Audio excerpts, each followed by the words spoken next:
एका सामान्य स्त्रीचं असं कोणतं पुण्य फळाला आलं की ज्यामुळे एक साधी मोलकरीण प्रत्यक्ष चंद्रेश्वरी देवी म्हणून सुख्यात झाली?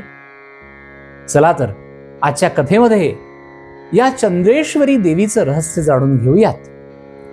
जय श्रीराम. सर्वेभ्यो नमो नमः. ओम नमो नारायणाय.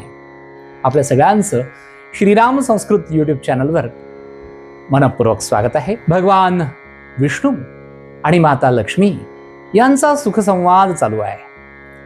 आणि माता लक्ष्मीनी भगवंताला विचारलं, देवा, ज्यांना तीर्थस्थानी जाऊन ससंकल्प अतिशय उत्तम शास्त्राधिकांनी सांगितलेलं असं स्नान करणं शक्य नाही, महिनाभरात कधी त्यांच्याकडनं ते होणार नाहीये, तर अशांना पुरुषोत्तम मासाचं फळ प्राप्त करायचं असेल तर अशा साधकांनी काय केलं पाहिजे? भगवंत म्हणाले, देवी, तुम्ही फार छान विचारलं.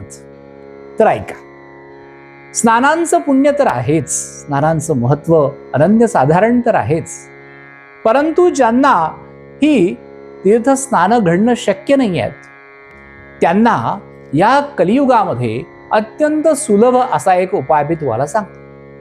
आणि तो म्हणजे त्यांनी अधिकाधिक श्रीहरी कृष्ण कृष्ण या नामांचा नामजप करत राहणं.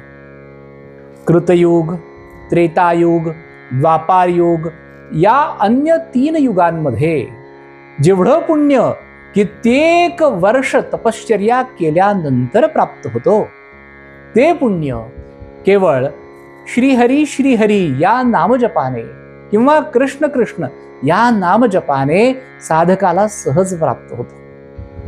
या कलियुगामध्ये हरिकीर्तनाचं महत्व सुद्धा अनन्यसाधारण आहे.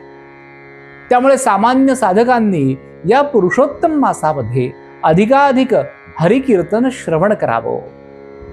अन्य व्यवहार करत असताना सुद्धा आपलं चित्त त्या पुरुषोत्तमाच्या चरणांशी लीन ठेवावं. तसं तर पुरुषोत्तम मासामध्ये या नामानंतर, नाम अनुसंधानानंतर उपवासांचं अत्यधिक महत्व आहे. उपवासाला अत्यंत महत्व आहे. जो या पुरुषोत्तम मासामध्ये संपूर्ण महिनाभर पूर्ण उपवास करतो, उपवासाचेच नाममात्र पदार्थ भक्षण करून भगवंताची अधिकाधिक उपासना करतो, त्याला सुद्धा मोठं फळ प्राप्त होतं. आता उपवासाचे सुद्धा अनेक प्रकार आहेत देवी. ज्यांना शरीर सक्षमता आहे